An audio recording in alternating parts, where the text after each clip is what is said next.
That night, I had no idea that a single whisper from my 5-year-old granddaughter would drag my entire life into hell.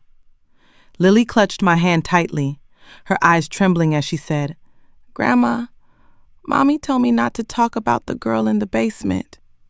Just that, and my heart stopped cold. The basement? In my daughter-in-law's house? I used to think Danielle was just a fragile woman, broken after her husband's death. But that night, when she brought Lily over, trembling all over, eyes darting as if fleeing from something invisible, I knew something terrible was being hidden. I'm a mother. I've always trusted my instincts, but this time, those instincts led me to a truth so horrifying that I had to call the police in the middle of the night. This isn't just a story about fear. It's the journey of a mother who dared to walk through darkness to save her little granddaughter and uncover the secret buried deep beneath that cold basement floor. Because sometimes the person you should fear the most is the one within your own family. I still remember that night, a winter evening so cold the wind seemed to cut into the skin. I was sitting in the living room finishing the last stitches of a knitted scarf for my granddaughter Lily, when a frantic knock sounded at the door in the dead of night. When I opened it, the person standing there was almost unrecognizable. Danielle, my daughter-in-law, in a soaking coat, her face ashen, eyes swollen, with a look like someone fleeing a nightmare. "Please, I need help," she whispered, her voice trembling. Before I could ask anything, Danielle bent down and shoved Lily, my tiny granddaughter, into my arms. She pressed a quick kiss to the child's forehead, whispered something I couldn't hear, then stepped back and turned away so fast it looked as if she were afraid of herself. I called after her, "Danielle, what's going on?" But her car had already sped off, leaving a long streak of water across the road in the mist. Lily looked at me, eyes wide and glazed. "Where did Mommy go, Grandma?" she asked, her voice barely a breath. I didn't know how to answer. I only smoothed her hair gently, feeling her body tremble in short shudders. Something was wrong. An oppressive premonition like fog wrapped around the house. I did not sleep that entire night. Lily had nightmares, murmuring someone's name in her sleep. "Where is the girl? Don't let Mommy lock her away." And I had to hold her until she finally fell into a fitful sleep. I checked the clock, 3 a.m. Outside, the wind still howled through the bare branches, sounding like someone weeping. The next morning I prepared breakfast, trying to act normal. Lily sat at the table, silently stirring her cooled milk. I asked softly, "What did you dream about last night, Lily?" The child did not look at me. She only said a sentence that chilled the blood in my veins. "Mommy told me not to tell anyone about the girl in the basement." I dropped the spoon. The clink of metal on the table sounded hollow. "What girl, sweetheart?" I asked again, forcing my voice to stay calm. Lily looked at me, eyes filled with fear, her lips trembling. She can't speak anymore. Mommy will be angry. Mommy will make her disappear again." I was frozen. Danielle had never once mentioned another child. My son, Alex, had died in an accident 3 years earlier, and since then, Danielle kept to herself, closed off, as if burying the past. But Lily's words dragged vague memories back. The times Danielle called in the middle of the night, panicked. The scratches on her arms, she said, came from tripping, and the hollow look she wore at Alex's funeral, as if her mind were somewhere else. I tried to soothe Lily, but a nameless dread rose in me. The word basement echoed in my head like a dark refrain. Danielle lived in Alex's old house in the suburbs, a place with a sealed basement few visited. I had once asked her why she kept the basement locked. She only gave a thin smile. "There's nothing in there, Mom." Just dust and memories. Now, every time I recall that answer, I shudder. I meant to call Danielle that very morning, but her phone was unreachable. I left dozens of messages. No one answered. 2 emotions warred in me, fear and anger. Anger that Danielle might be hiding something monstrous. Fear that if my instinct was right, the child, the girl in the basement, might no longer be alive. I looked at Lily, small, innocent, but with a sadness older than her years in her eyes. I told myself, whatever it takes, I will find out the truth. I am a mother, a grandmother, and I have already lost a son. I will not lose anyone else. That night, after Lily fell asleep, I opened the window and looked toward the road where Danielle had vanished. Moonlight washed the porch like a streak of tears. I heard Lily's faint, haunting voice in my head. "She's still there, Grandma." Down in the basement. I gripped the sill so hard my knuckles ached, feeling a chill creep deep into my chest.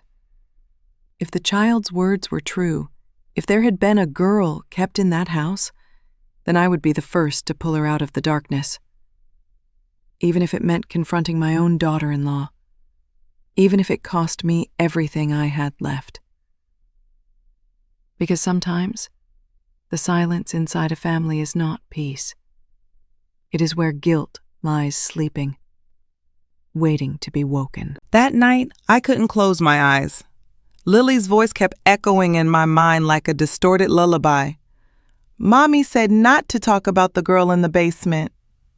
That single line was like a small crack inside me, but the more I tried to ignore it, the wider it spread, as though something buried deep was struggling to rise. I knew this story was far from over. The next morning, as sunlight filtered weakly through the curtains, I saw Lily curled up by the window, clutching her worn-out teddy bear. Her little face was pale, her eyes hollow. I quietly approached and sat beside her. "Lily, what did you tell Grandma yesterday?" "About the girl in the basement. Can you tell me more?" She said nothing. I could hear her trembling breath as though fear was strangling every word before it left her lips. "She's down there," she whispered so softly I had to lean in to hear. "She cries all the time, Grandma. But Mommy says she's not allowed to come up anymore. If I tell anyone, Mommy will make her disappear." A chill ran through me. I tried to keep calm, but my heart was pounding wildly. I asked a few more questions, but Lily only shrank further into herself, tears streaming silently down her cheeks. It was clear. She carried a terror too heavy for a child to bear. I couldn't stay silent any longer. That very morning, I called the police. I told them everything. Danielle showing up in the middle of the night, leaving Lily behind, the things my granddaughter said, and the dread that was eating me alive. 2 young officers arrived, faces impassive, eyes skeptical. They listened, scribbled notes, then exchanged faint smirks. "Maybe you're just overthinking, ma'am," one said. "Kids imagine things." As for Danielle, she's been through trauma after losing her husband. We'll look into it, but try to rest. Don't scare yourself. Their words struck me like a slap. They didn't see my trembling hands or hear my heart pounding out of fear. I wanted to scream that this wasn't some fantasy, but their pitying looks shut me down. They left, taking with them any sense of safety I had left. Lily sat by the window again, hugging her bear, staring outside. I went to her, gently brushing her hair. "It's okay. Grandma believes you," I said softly. But deep down, I wasn't sure if I was comforting her or myself. That afternoon, while washing Lily's clothes, something stopped me cold. On the collar of her white shirt was a faint, rusty stain, small, but unmistakably blood. My heart lurched. I checked her carefully. No cuts, no bruises. So where had the blood come from? I folded the shirt carefully, slipping it into a plastic bag like fragile evidence. When I asked Lily about it, she stared at me blankly before turning away. A moment later, she whispered, She got hurt, Grandma." I could barely breathe. "Whose blood, sweetheart?" "The girl in the basement." "She can't come up anymore." Mommy said she didn't listen, so she has to stay down there forever. Lily's voice rasped as though she was retelling something buried too long. I couldn't take it anymore. I pulled her close, but my hands were cold as ice. Her breathing quickened. Her eyes stared into nothingness. That evening I sat alone in the dark, staring at the shirt with the bloodstain lying on the table. I thought about Danielle, her terrified eyes that night she brought Lily over. She was hiding something. But what? A child? A crime? Or a secret too horrifying to speak aloud? I tried calling Danielle again. No answer.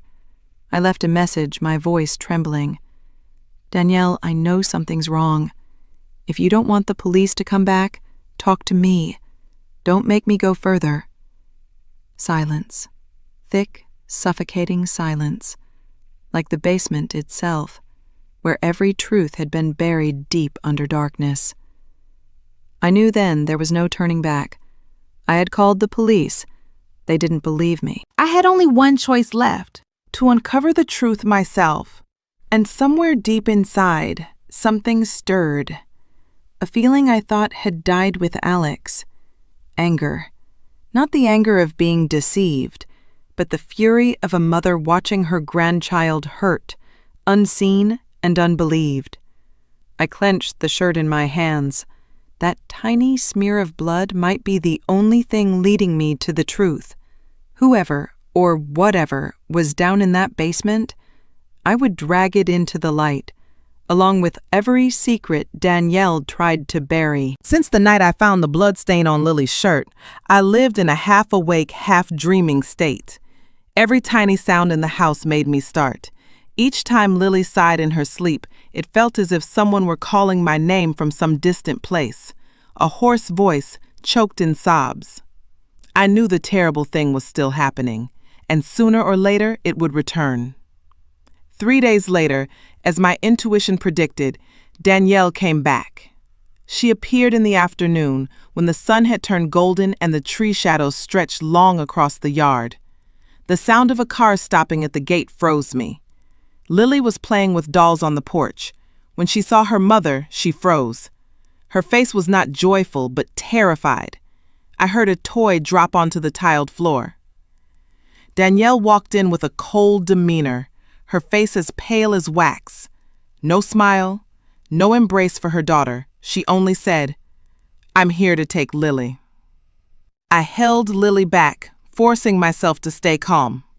"Wait, Danielle. We need to talk." She raised an eyebrow, her voice dry. "About what?" I looked straight into her eyes. "About the blood on Lily's shirt." For a moment, Danielle's face changed color, but she regained composure so quickly it was frightening. She pressed her lips together, gave a light, hollow laugh. "Blood? Oh, she probably just got dirty playing, maybe cut her finger. Kids will be kids, Mom. You're overreacting." She spoke casually, but her eyes avoided mine. I felt that she was hiding something. "Are you sure, Danielle?" I asked, my voice low. "You doubt me?" she replied, smiling, though the smile never reached her eyes. "I'm exhausted. Alex is gone. Lily is all I have left. Don't make things harder for me." Those words stabbed sweetly.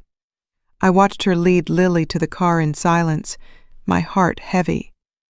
The child turned back to look at me. That pleading gaze made me choke. Danielle's car pulled away, leaving an empty yard, but I knew this wasn't the end. That night I couldn't sleep. A dense fog of unease wrapped around me. I sat by the window, staring toward Danielle's house. It was not far, hidden among old pines. The basement window remained tightly shut. I could have sworn I'd seen a faint light down there, a blink, then it went out. The next morning, I decided to visit. Danielle opened the door, surprised. "Why are you here?" "I want to see Lily, to check on her." The house felt cold, smelling of damp and bleach. Lily sat in a corner, clutching her teddy bear, eyes vacant. I knelt and touched her hand. It was ice cold. "I missed you so much, Lily." She gave a small smile, but there was no soul in it. I looked up to find Danielle watching me, wary. She brewed tea, her voice even. "You're making things difficult for me." "The police already came and saw nothing odd. I need peace, Mom. I don't want to be reminded of the past." I sipped the tea. It tasted bitter. The past she mentioned, was she speaking of Alex? Or of that little girl? I scanned the house.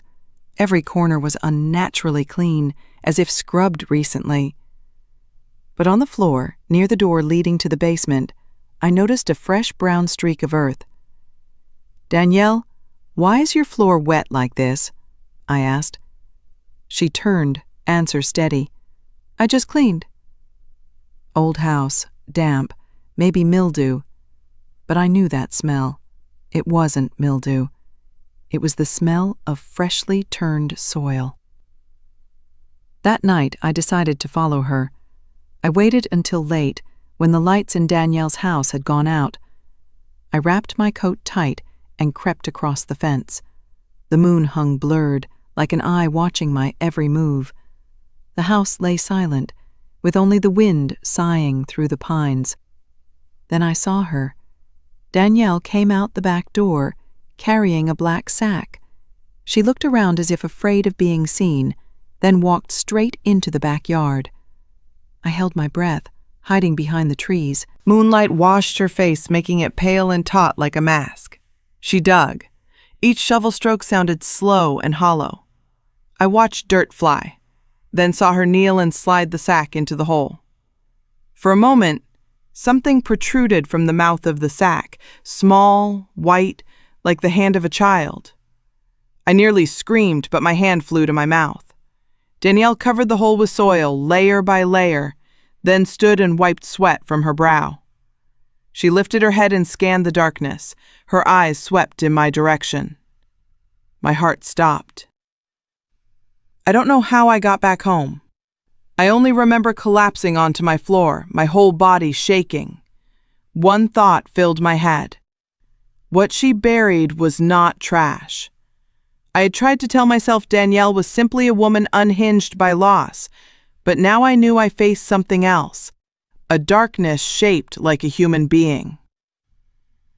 I stared at the family photograph on the wall, Alex's gentle smile, Danielle standing beside him, her gaze peculiar. I stroked the frame and whispered, "My son, if you can hear me, tell me what I must do to save your child, to bring this truth to light." Outside, the wind rose. From afar, I heard a dog bark, then fall silent. The neighborhood sank into a deathly quiet. Inside me, fear had turned into a flame, smoldering yet ice-cold, aching with pain. I knew this battle had only just begun, and this time, if no one believed me, I would dig up everything Danielle had buried. I cannot forget that night. The night Danielle quietly buried something in the backyard and then vanished into the darkness. For the week that followed, I tried to act normal, but my mind buzzed like 1,000 wasps breaking their nest. Every time I saw Lily asleep, I remembered the haunting phrase, "Mommy said not to talk about the girl in the basement." One morning while tidying my son's old room, I found an old wooden box hidden behind a drawer. Inside, among a few faded wedding cards, was a photograph that almost made me drop it to the floor. In the picture were Alex, my son, Danielle, and a little girl of about 5 or 6, with large round eyes and a sorrowful gaze. I had never seen that child before. A cold shiver ran down my spine. The girl in the photo was not Lily. Who was she? I took the photo to the neighbor, Mrs. Ellen, who had lived next to Danielle for many years. She looked at the picture, sighed, and softly said, "I used to hear children crying in that house, a long time ago, even before Alex died." I pressed her for more, but Ellen fell silent, her eyes avoiding mine. Clearly, she knew something but did not dare speak. That night, I sat alone in the living room with a dim lamp casting shadows over the old photograph. I studied it closely, trying to dig up memory. And then, a piece clicked into place in my head. I remembered. Years ago, when Danielle was dating Alex, she came to my house boasting that she had adopted an orphan girl named Emma. But after marrying Alex, I never saw that child again. When asked, Danielle only smiled. She was transferred to another center. Now, looking back, everything became painfully clear. The girl in the photo was Emma, the foster child Danielle once said had been taken away. But if Emma truly left, then why did Lily whisper about the girl in the basement? The house felt as if it were shrinking. The walls seemed to moan in time with my heartbeat. I stood, clutching the photo, and moved to the window to look toward Danielle's house. It was dark inside, save for a faint yellow light glowing in the basement. A strange premonition rose within me. That weak light felt like the cry of a soul imprisoned too long. I squeezed the photograph in my hand, breath coming short. In that instant, I knew. The truth was cracking open, thin as a hairline fracture across a mirror. But once it broke, nothing could seal it again. That night I took the phone from the drawer, the same one I had meant to use to call the police the day before. My hands shook, not from fear, but from anger. Anger at letting that daughter-in-law turn everything into a sick game. I would wait no longer. Tomorrow I would go back to that house, with the photograph, with memory, and with the obsession growing inside me. Because if there truly was a girl in the basement, I would find her, even if I had to dig to the very bottom of sin to do it. I couldn't sleep that entire night. The image of the old photograph, the faint yellow light in the basement, and the sorrowful face of little Emma kept circling in my mind. I knew I could wait no longer. The next morning, I brought the photograph to the police station and recounted everything. From Lily's whispered words to my suspicions about the missing child. But they only looked at me with pity, mixed with a trace of condescension. "Mrs. Granderson," the young officer said, "perhaps you're imagining things. Your daughter-in-law just lost her husband and is raising a child alone. We have no evidence." I was speechless. I had endured too many losses in my life. My husband, then my son. I didn't need pity. I needed the truth. That afternoon, while I sat on the porch, Mr. Sterling, a neighbor across the street, came to visit. He lowered his voice, glanced around, and said, "I don't want to meddle in other people's affairs, but the other night I saw Danielle drag a large sack down to the basement. It was so heavy she had to drag it across the ground." His words made my blood freeze. I pressed him for more, but he just shook his head. I thought she was just moving things, but now, hearing your story, I'm starting to get scared.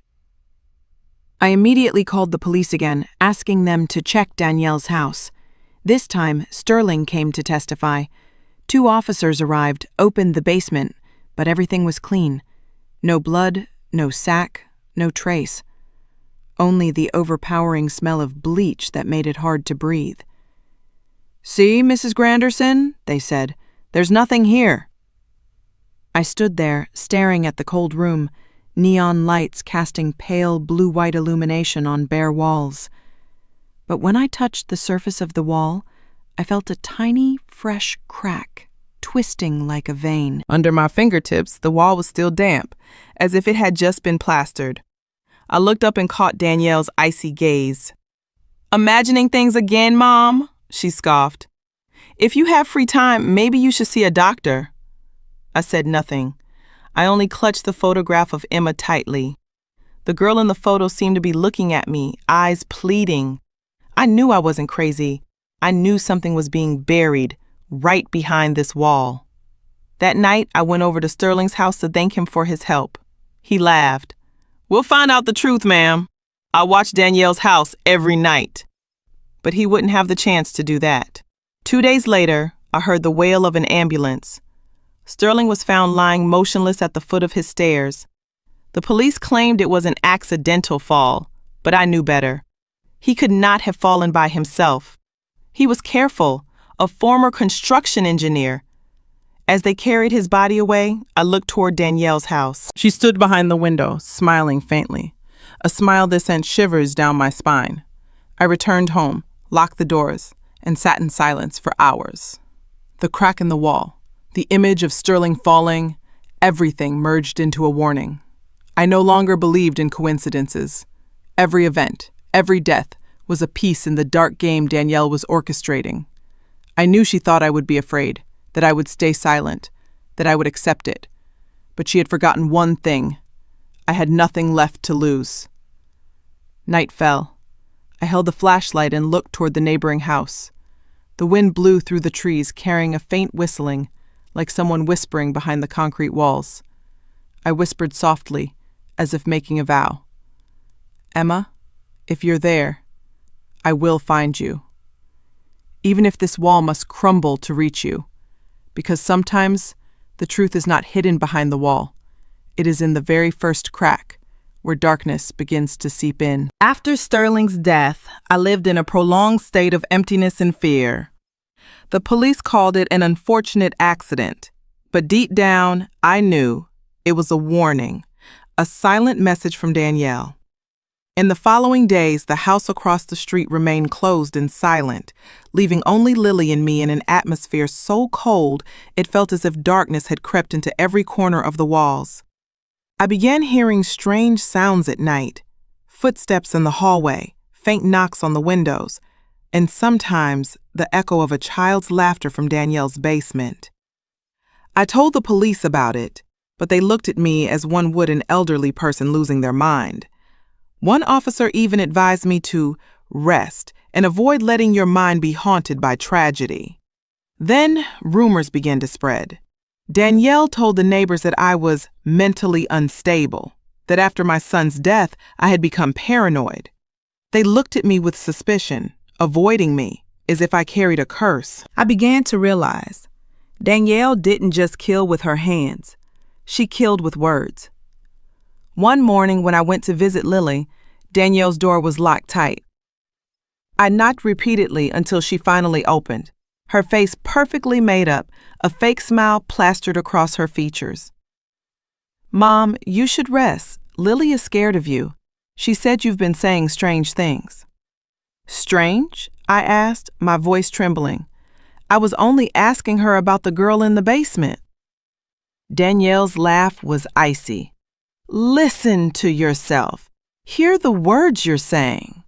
I stood there, saying nothing further.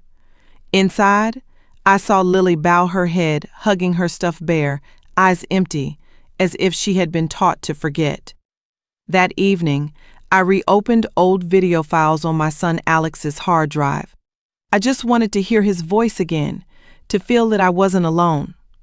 But amidst birthday clips and vacation recordings, I discovered a hidden video titled simply, "Don't Trust Her.mp4. My hands shook as I pressed play. The screen wobbled slightly, as if filmed on a phone.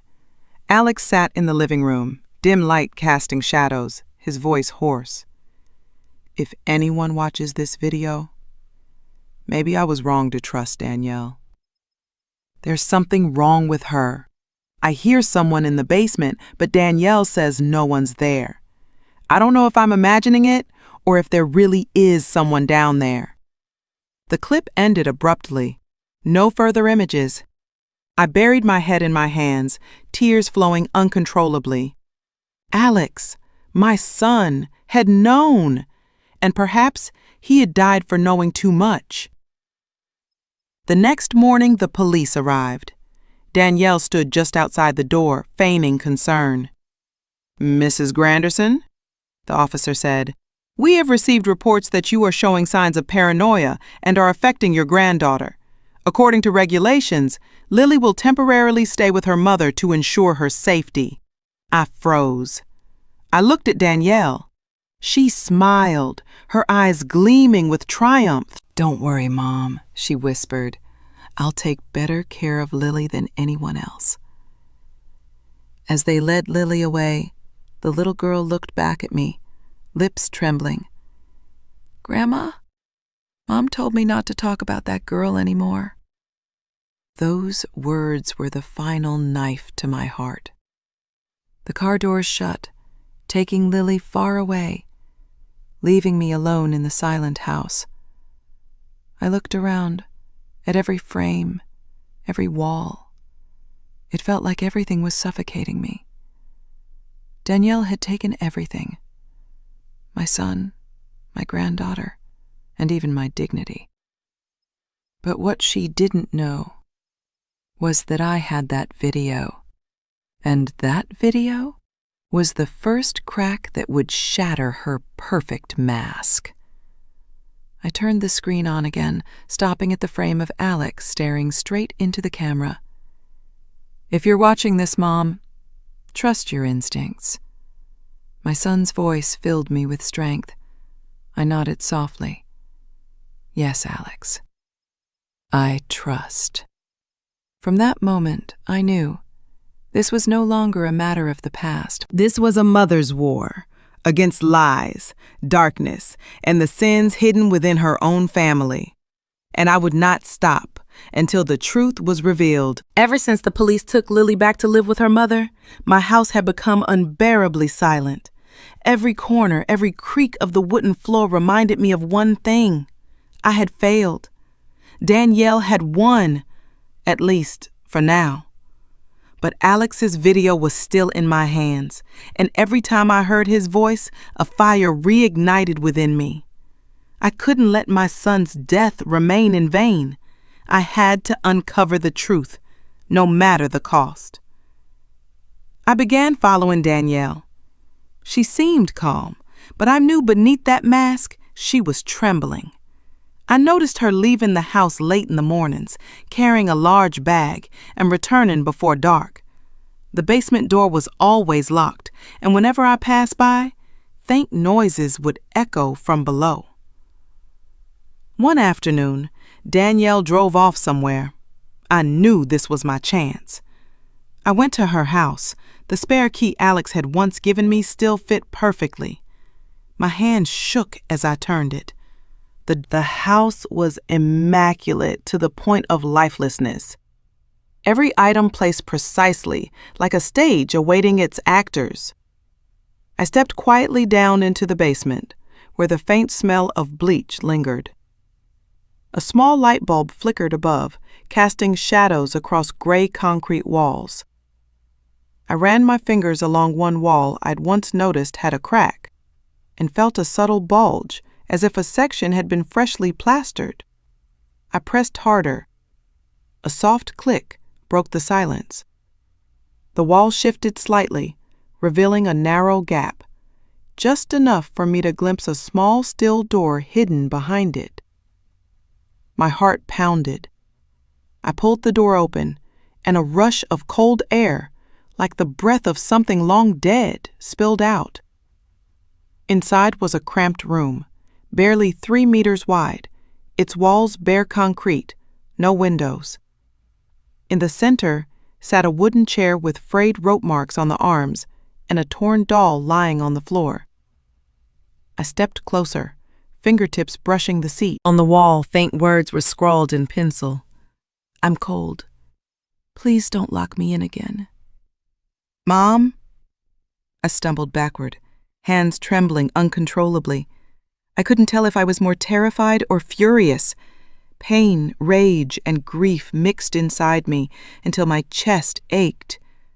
On a wooden shelf, I found a small tin box. Inside was a faded pink bracelet, the same one Emma wore in that old photograph. I sank to my knees, tears blurring my vision. She had been here.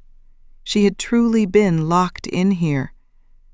Danielle had done something unspeakable, and Alex, he must have discovered it before he died. Then came a sound, faint but unmistakable, the front door opening upstairs. My blood froze. Danielle was home.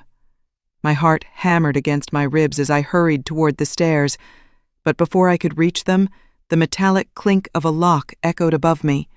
The basement door. Only the dim light filtering through the cracks and slow, deliberate footsteps above. Then her voice drifted down, sweet as honey, chilling as ice. "Mother, why are you down there?" "I told you, the basement isn't for you."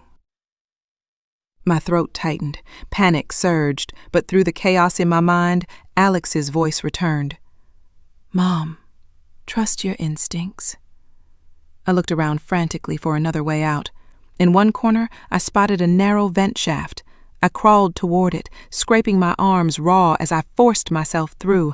The cold air bit into my skin as I squeezed along the narrow pipe, heart pounding. Finally, I emerged outside into the night. Rain poured down, soaking me completely as I gasped for air. Then she raised a finger to her lips and whispered, "Shh." I understood. This nightmare was far from over, and if she thought I would stay silent, she had chosen the wrong woman to fight. I still remember that night, the freezing rain, my hands bleeding as I struggled to escape Danielle's basement. Her eyes, peering at me through the crack in the iron door, were like a predator spotting its prey break free. I thought I had reclaimed a fragment of freedom, but in truth, I had just stepped into a far deadlier trap. The next morning, I woke to the stench of antiseptic. My body ached everywhere. I had fallen asleep on the sofa, still wearing my drenched clothes. Everything around me felt hazy, like a nightmare refusing to fade. But one thing was certain. Danielle knew, and she wouldn't stay still. Strange things began happening. A gray car parked in front of my house 3 mornings in a row. Each time I opened the door to look, it would start its engine and drive away. Packages appeared on my doorstep with no sender, filled only with blank sheets of paper. Some nights I awoke to the chime of wind bells clanging violently, and through the window I saw a figure standing silently by the fence, watching. I knew it was Danielle. She was retaliating, not with threats, but by planting fear in my mind, by making me doubt my own sanity. I tried to talk to the police, but they looked at me with pity. "Mrs. Granderson, you need rest. Danielle told us you've been under stress since your son's passing," the officer said gently, as if speaking to a fragile patient. I walked out of the station, tears burning in the cold wind. Danielle had succeeded. She had made the whole town believe I was losing my mind. I was completely alone. That night, I gathered my courage and reopened an old video of Alex. My son's voice trembled in the dark. "Mom, if anything happens to me, look in the basement." Something's not right with Danielle. His tone was fearful, his eyes darting as if he knew he was being watched. I froze the frame, and there, behind Alex, a woman's silhouette passed by. Long hair, tall figure. It was Danielle. My heart clenched. Just then a knock echoed through the house. 3 times, slow and deliberate. I approached the door, peered through the peephole. No one there. Only a brown envelope tucked beneath the handle. No name, no return address. Inside, a single sheet of paper. Scrawled handwriting read, "Don't trust anyone, not even the police." I read it again and again, my hands trembling so violently I almost tore it apart. Who sent this? Someone who knew? Or Danielle herself, playing another twisted psychological game? I tried to steady my breathing. If someone was warning me, it meant I wasn't entirely alone. Maybe someone else had seen something, or had once been a victim like Alex. But it could just as easily be Danielle's next move to drive me insane. I looked around the house. Every door, every curtain, Every shadow seemed suspicious. The landline made a strange click each time I picked it up. Someone was listening. Even my Wi-Fi connection began to glitch. Old text messages from Alex vanished from my phone without a trace. It felt as if the entire world had turned against me. And yet, amid the chaos, I heard a soft, innocent laugh echoing in my mind. Lily's laughter. Her face flashed before me, those pure eyes gazing through the window the day she was taken away. And I knew. I couldn't stop now. I had to protect her. Even if everyone thought I was crazy, I had to uncover the truth. I hid the anonymous note inside my late husband's old Bible and placed it on the altar. Then I wrote in my journal, "If anyone finds these words, it means I've reached the truth, and the one hiding it is afraid." Outside, the rain began to fall again. I closed the door, drew the curtains, yet still, I felt eyes watching me. In the faint reflection on the window glass, a shadow stood motionless across the street. Danielle? Or someone else? I didn't know. All I knew was that from the moment I received that note, the game had changed. I was no longer the prey. I was becoming the hunter. I couldn't sleep after the night I received the anonymous letter. Every gust of wind brushing the porch, every creak of the stairs made my heart lurch. I sat by the window, watching the darkness swallow the empty street, replaying those words over and over. Don't trust anyone, not even the police. Someone was trying to save me, or toying with me. The next morning the phone rang. A woman's unfamiliar voice said briefly, "Mrs. Granderson, Mr. Sterling has woken up. He wants to see you." My breath caught.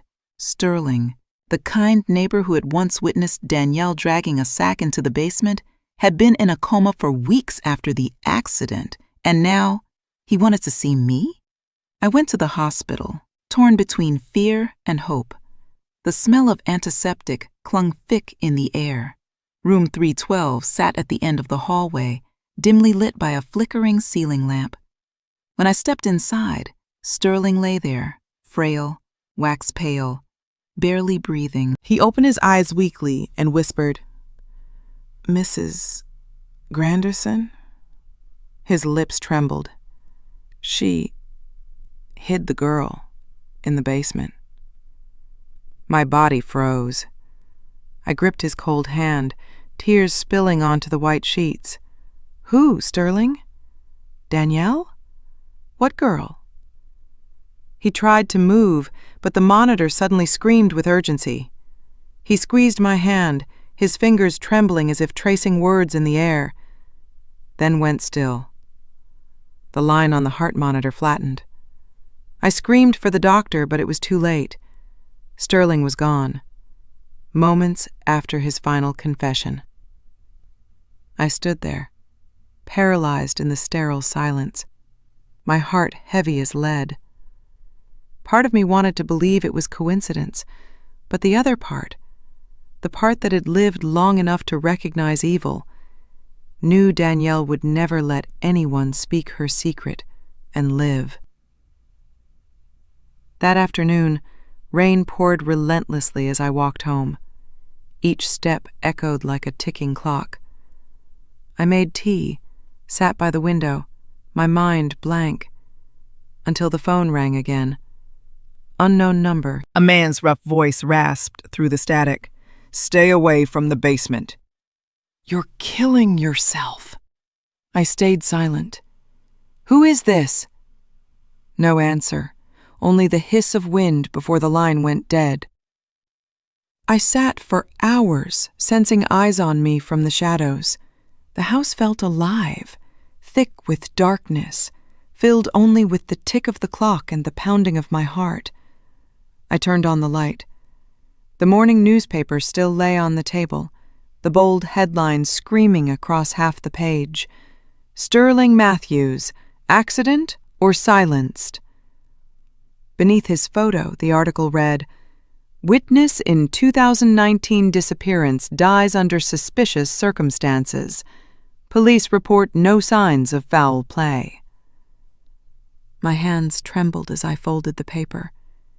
The disappearance in 2019. That was the year Danielle adopted the little girl. The puzzle pieces began to fit. A portrait of blood and deceit hiding beneath the mask of a perfect family. I opened the drawer and pulled out the old photograph. Alex, Danielle, and the smiling little girl. That smile now haunted me. That little girl vanished, and Sterling must have seen something he shouldn't have. I could feel it now. Something larger, darker was lurking.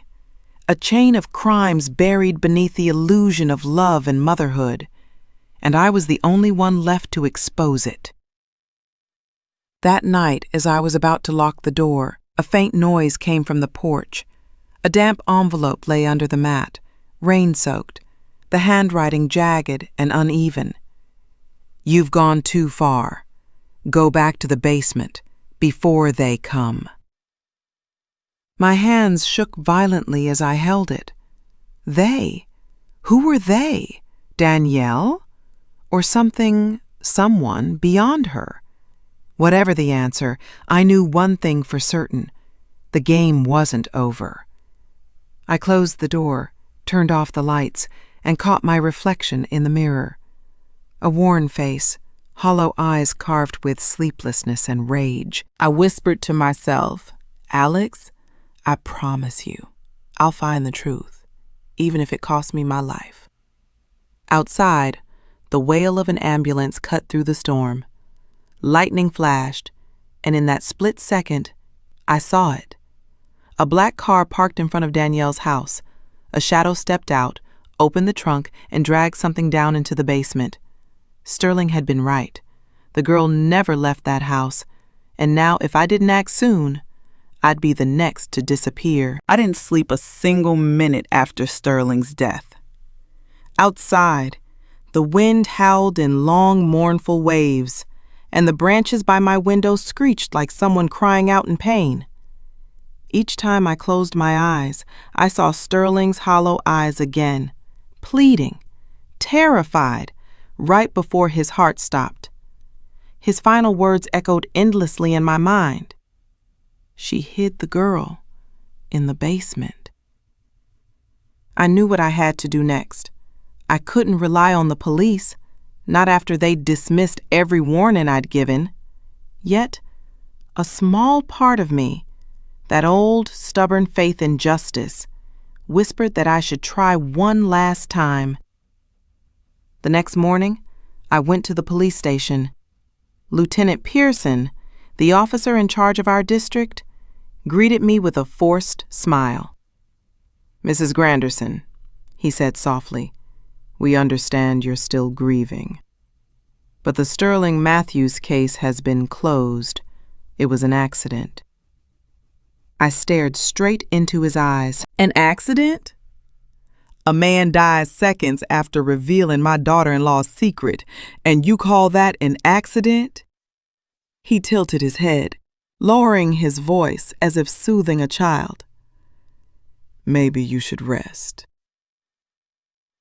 What you're remembering might be getting mixed up." I said nothing, just stood and turned to leave. But as I reached the door, I caught a glimpse of him typing on his phone. A single line, "She's still not backing off." Rain lashed against my face as I stepped outside, cold and sharp, but my mind had never felt clearer. Pearson, he had been at Danielle's birthday party once. They knew each other, maybe even better than I had realized. I decided I would find the proof myself. The first thing that came to mind was Sterling's security cameras. He had installed several around his garden. If luck was on my side, one of them might have caught the night of his accident.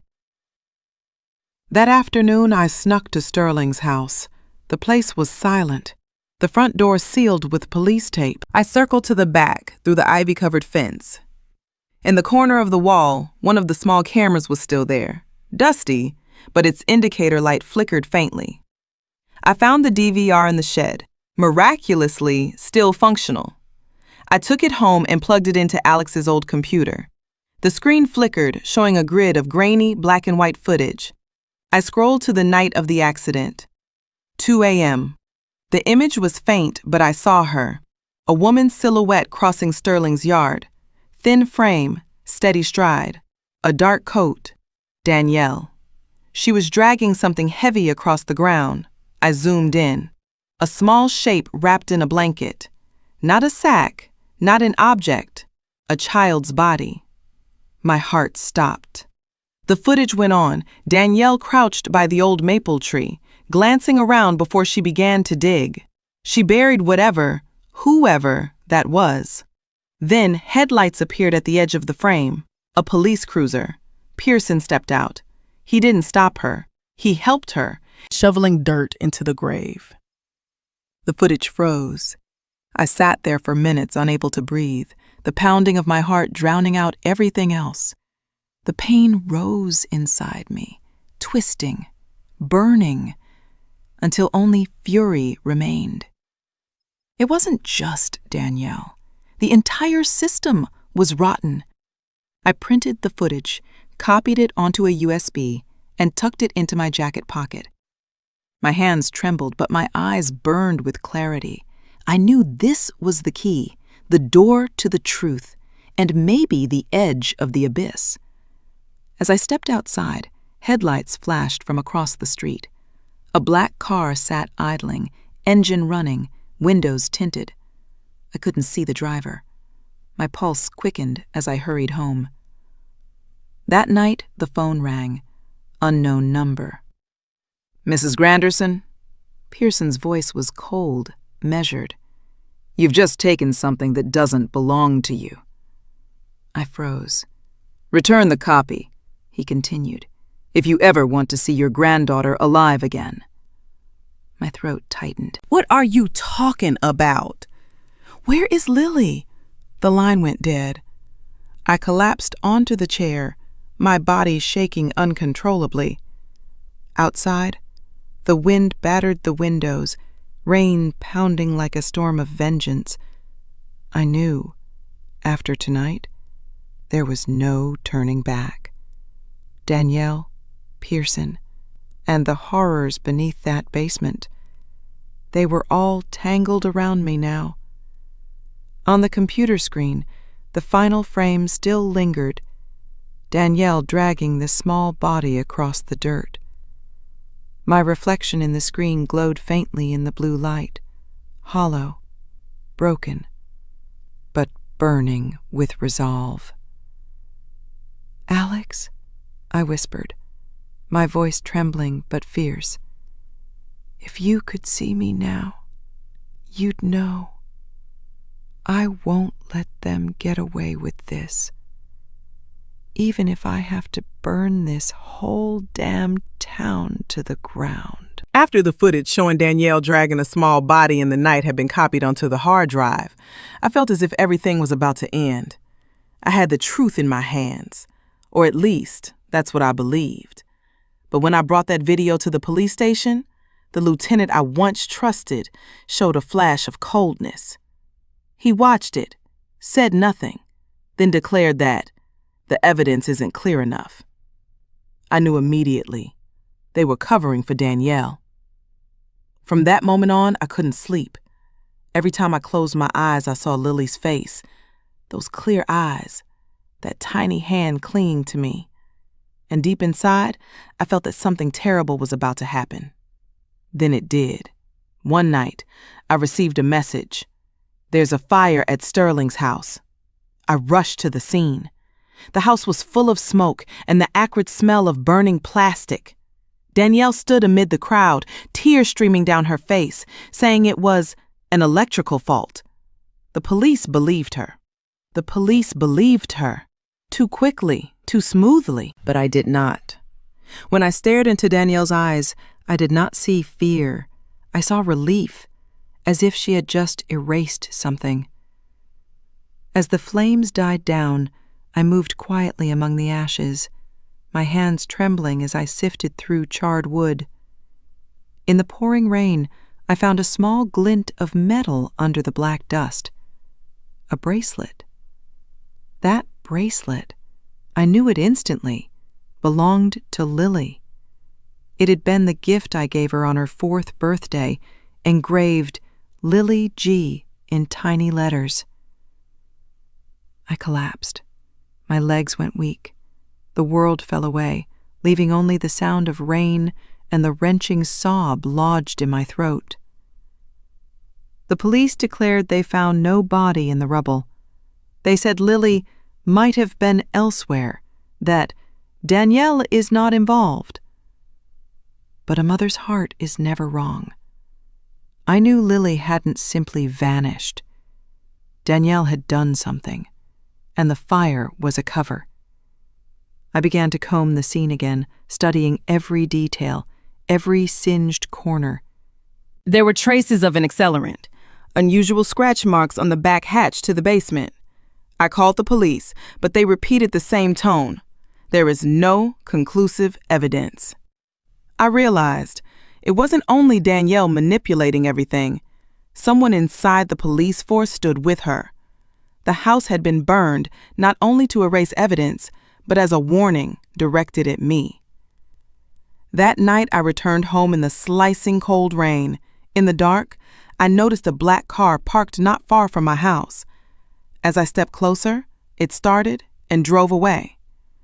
From that moment, I knew I was being watched. But instead of fear, I felt something else. An anger smoldering inside me, a fire fiercer than the blaze Danielle had staged. I held Lily's bracelet in my hand, wiping the black ash away with my own tears. In that instant, I swore. No matter the cost, I would find the truth. Danielle thought she could burn every piece of evidence, but she forgot that the one scorched by the flames never forgets where the fire came from. And I, someone she had reduced to fragments, would turn that pain into a torch to light the path of revenge. Danielle, you can burn this whole world, but I will find Lily, even if I must walk through the ashes. Ever since that fire, I've lived like a wanderer among the ashes of memory. Sterling's house is now nothing but ruins. The scent of smoke still lingers in the wind, and every night I see Lily's eyes in my dreams, clear, pleading, as if she's trying to tell me something left unsaid. I keep her little bracelet close to my chest, holding on to that fragile spark of hope amid a sea of lies and darkness. The police closed the case. Danielle left town pretending to be heartbroken, but I knew she was only hiding, waiting for the storm to pass. To me, her silence wasn't the end. It was the beginning of something darker. Then, one night, when despair had nearly consumed me, the old landline phone in my living room rang. The sound made my breath catch. It was past 2 a.m. I hesitated for a few seconds before picking up. Silence.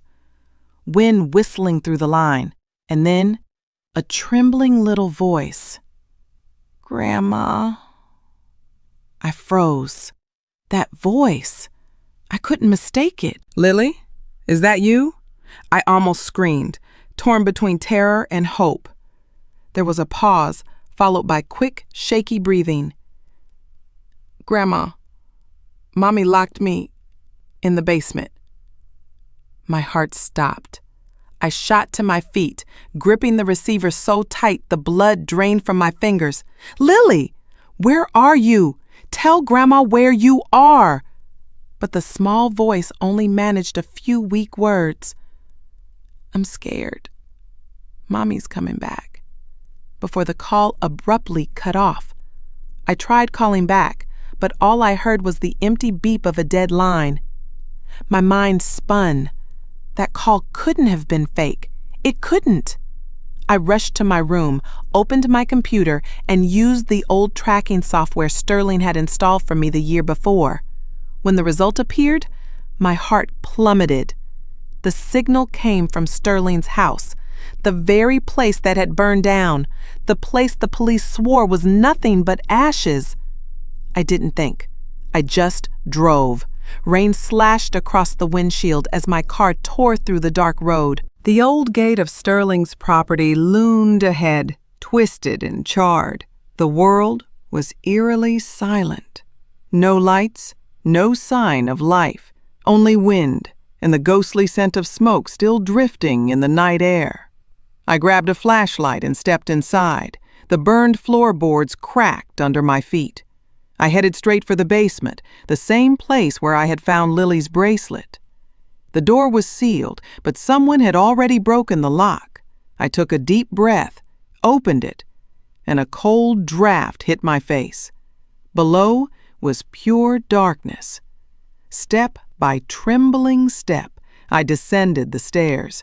The beam of my flashlight swept across faint traces.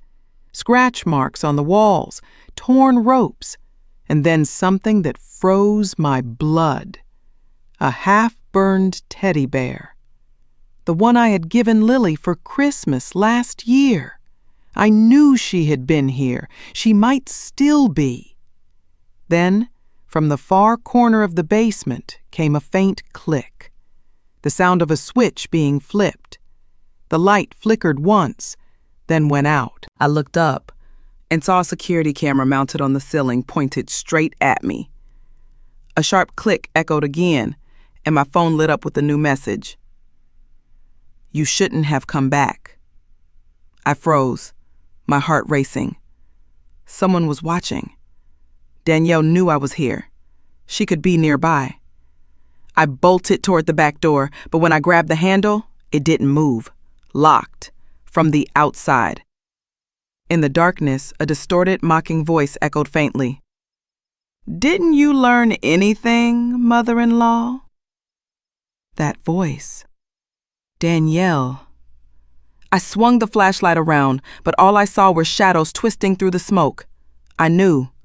She was playing her game again. But this time, I wasn't the same broken woman.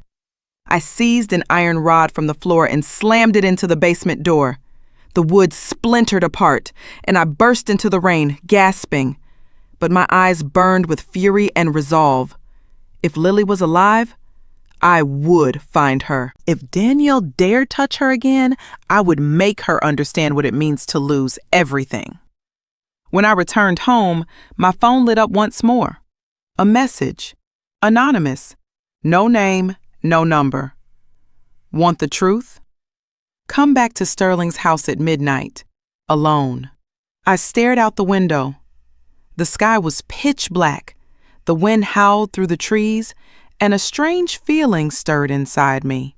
A mix of dread and hope. Maybe this time, Lily was truly calling me back. After that anonymous message, I couldn't sleep. But something was different. There was a faint draft rising from the floor, carrying an unnatural chill. I knelt down. In the middle of the scorched wooden floor was a new plank, unburned, untouched by dust. I used a metal hook to pry it open. Clack. The board lifted, revealing a small hatch. My heart pounded. Below was pitch black, the smell of rust and when the beam of my flashlight brushed across the far corner, my heart nearly stopped. Lily. She was huddled there, wide-eyed in the dark, pale but alive. When the light reached her, she whimpered, "Grandma." I rushed to her, tears spilling down my face. "Oh my God, Lily." "It's okay, sweetheart. Grandma's here." Every suspicion I'd ever had was true. Danielle had killed that child, and now she wanted to do the same to Lily. I grabbed my granddaughter and stumbled toward the stairs, but then a voice echoed behind me. "You came earlier than I expected." That voice, cold. Now I'm just taking back what's mine. I swallowed hard, forcing my voice steady. "Danielle, that's the past. But Lily isn't that child. You can't repeat this. Not again." Her eyes flashed with rage. "You don't understand anything. You always thought you were better than me." I didn't look back. I just ran through the rain-soaked garden, thunder rolling like judgment from the heavens. We collapsed on the roadside, gasping for air. I held Lily close, kissed her rain-soaked hair. "It's over, Lily. I promise. No one will ever hurt you again." But in that fleeting moment of relief, a familiar sound pierced the night. Police sirens. Part of me felt safe. The other part turned to ice, because I knew Danielle had allies among them. After that night, I thought we had escaped. Lily and I were taken to the police station where cold white light washed over the walls. A young officer asked me dozens of questions while Lily sat curled up, clutching her mud-streaked teddy bear. I tried to tell them everything: the basement, the child's corpse, Danielle with the gun. But when they went back to the abandoned house, the basement had vanished. No trace, no door, no stairs, no body. Just solid concrete floor, as if it had never existed. An officer bowed his head and said softly, "Maybe you had hallucinations." "You should rest," I wanted to scream, to tear that indifference apart, but I knew, as before, they'd been manipulated. Danielle was still out there, and she was closer than ever. 3 nights later, the rain returned. I woke with a start to a knock on the door. 3 slow, deliberate raps, cold and even. Lily slept on the chair. I moved to the window and pulled the curtain back. Under the dull streetlight, Danielle stood there, soaked through, hair wild, face as pale as wax. She didn't knock again. She only stood and stared straight at me. My breath caught. My hand trembled on the phone. But when I looked down at the screen, no signal. The door burst open. I don't know how she got in, but Danielle was there, her voice low and hoarse.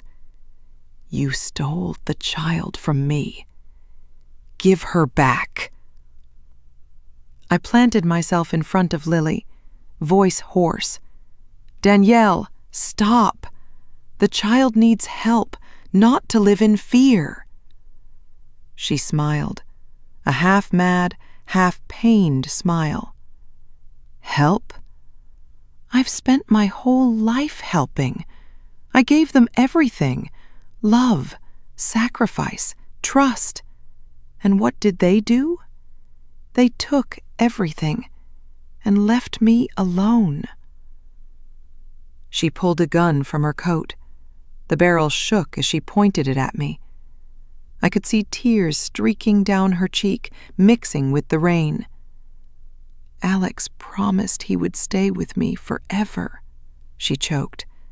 "But then he left because of you." Because of how you looked at him, how you despised me, called me crazy. Yes, I made him stay. The only way I knew, I froze.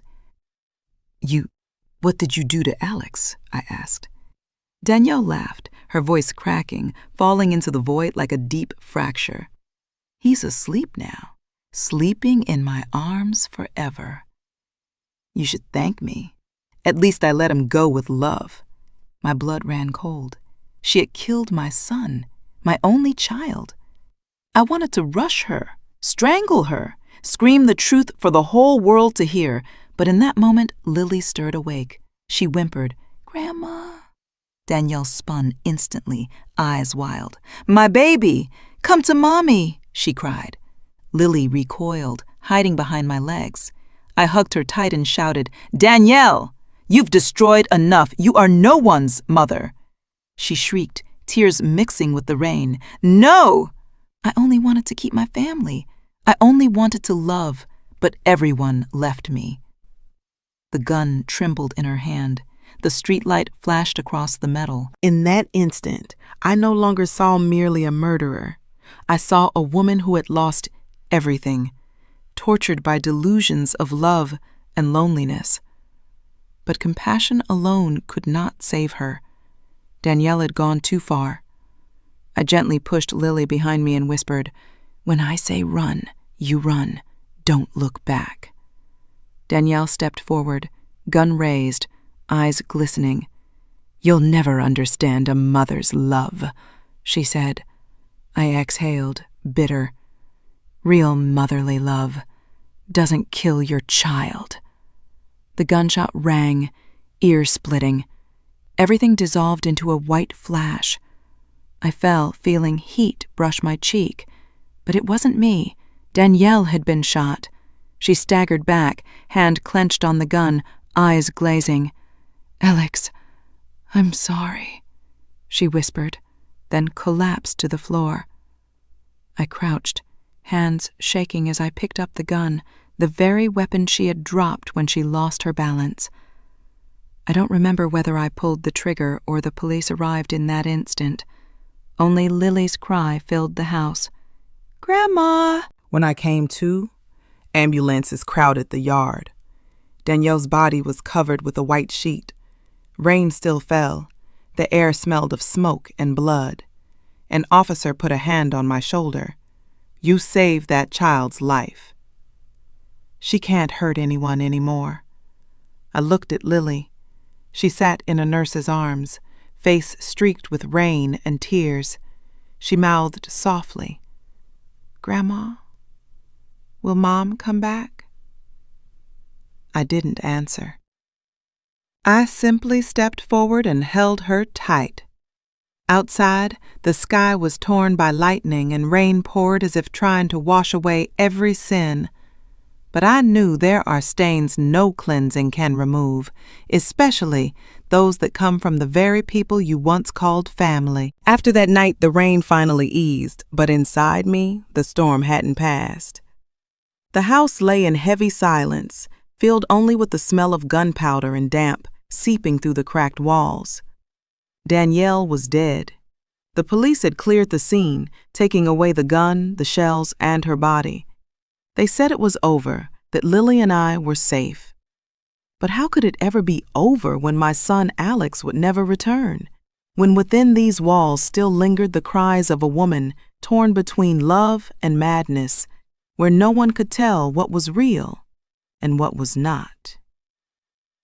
I packed what little we had, trying to lull Lily to sleep.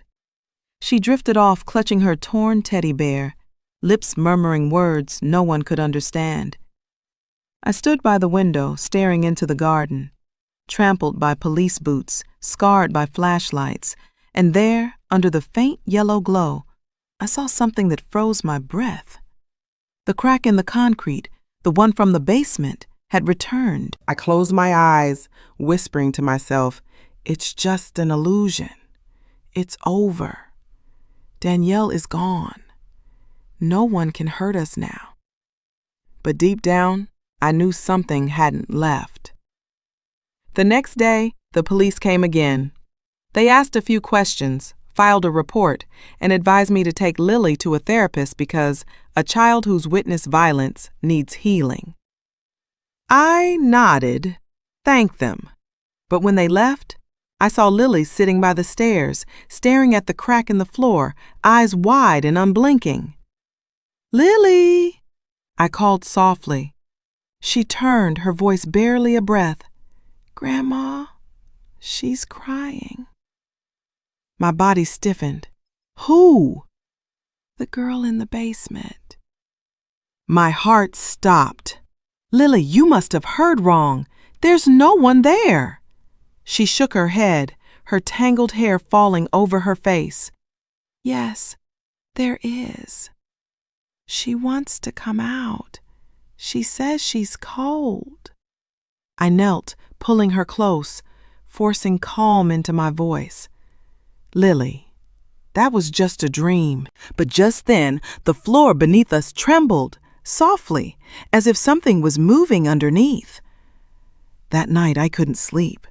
I made tea and sat in the kitchen, listening to every sound in the house. The clock ticking, the wind whispering through the cracks. And then, 3 soft knocks beneath the floor, slow, even. The same rhythm Danielle had used the night she came to the door. I grabbed my flashlight and crept toward the living room. The beam swept across the wooden floor, and I saw it. The crack had widened, revealing a hollow blackness beneath. A cold draft rose up, carrying the scent of earth, freshly turned. My throat locked. I wanted to scream, but no sound came out. Then Lily appeared behind me, barefoot, eyes half open, as if sleepwalking. "Grandma," she whispered. "She's still here." I spun around. "Lily, what did you say?" Her voice grew clearer, firmer. "Grandma, she's still here." I stared down at the darkness. And in that moment, I saw it. A small, pale hand emerging from the crack, slick with mud, fingers curling upward as if begging for help. I screamed, pulling Lily back. But when I looked again, nothing. Just smooth, cold floor. Lily began to sob. "You don't believe her, do you, Grandma? She said tonight she'll bring Mommy home." "Mommy?" My voice cracked. "Who's Mommy?" Lily lifted her gaze, her dark eyes glistening. "Mommy Danielle." That night I didn't sleep. I sat by Lily's bed, watching her small body rise and fall with every breath. Each time the wind brushed through the window, I heard faint footsteps, muffled sobs echoing through the walls, as if Danielle was still here. Or worse, as if something else was with her. Near dawn, I drifted off. In my dream, I stood in the basement. Danielle knelt on the ground, cradling a little girl I'd never seen. Both of them were crying. She looked up at me, her face twisted with grief. "I never wanted to kill anyone," she said. "I just wanted my daughter back." I tried to ask who the child was, but the floor cracked open, swallowing everything into darkness. I woke with my heart pounding. Morning light filtered through the curtains, spilling across the floor, where the crack had vanished completely. I looked around, forcing myself to breathe, then stepped outside to the porch for air. Maybe I really was losing my mind, or maybe this house had already devoured it. Lily ran out and hugged me tight, her small voice bright and innocent. "Grandma, the girl said she's happy today. She said Mommy Danielle won't cry anymore." I froze, unable to speak. A faint breeze swept through, carrying the scent of lavender, the perfume Danielle always wore. I turned toward the basement window. For an instant, I saw a shape there, a woman holding a child, smiling softly at us. I shut my eyes, refusing to believe. But somewhere deep inside I knew. Some spirits don't rest easily, not until their final words are heard. And as I bent down to tie Lily's shoes, she tilted her head, whispering in a voice that didn't sound like hers at all. "Grandma, she's still here." The words cut through me like a blade of ice. I looked up into Lily's eyes, and for a heartbeat, they were no longer hers. The lights flickered. Outside, the wind began to howl again. A new chapter was beginning, but not for me. For her, the one who's still here.